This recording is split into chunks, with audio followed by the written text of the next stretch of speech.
लग्नानंतर होईलच प्रेम या मालिकेचा नुकताच जबरदस्त प्रोमो रिलीज झालेला आहे. फायनली रम्याची एंट्री झालेली आहे आणि रम्याची एंट्री झाल्यानंतर काय धमाका होतो हे तर आपल्याला चांगलंच माहीत आहे.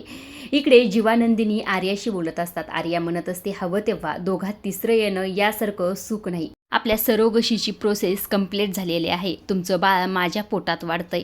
हे ऐकल्यानंतर जीवानंदिनीचा आनंद गगनात मावत नसतो.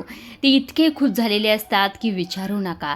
आता इथे जी काही नंदिनी असते ती आर्याच्या पोटावर हात ठेवत असते आणि तिला धन्यवाद म्हणत असते.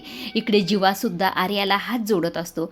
मात्र हे सगळं काही इकडनं रम्याने बघितलेलं असतं. आता रम्याने नेमकं हे सर्व काही ऐकलेलं नाही, बस एवढंच. नाहीतर बाकी हे सर्व काही बघून तिला मात्र संशय नक्की आलेला असतो. इकडे नंदिनी तिच्या पोटावर हात ठेवत असते आणि नंदिनी आर्याला परत परत धन्यवाद म्हणत असते. इकडे जीवा सुद्धा हात जोडून उभाच असतो आणि जीवा नंदिनी दोघी फार खुश असतात.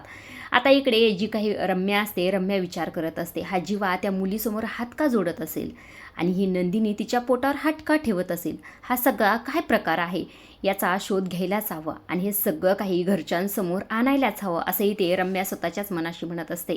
आजच्या पुरतं एवढंच. अशा डेली मालिकेचे अपडेट जर तुम्हाला जाणून घ्यायला आवडत असतील तर आपल्या चॅनलला जरूर सबस्क्राईब करा. आणि आता रम्या आली म्हटल्यानंतर नंदिनीचं सत्यसुद्धा समोर नक्कीच येणार. धन्यवाद.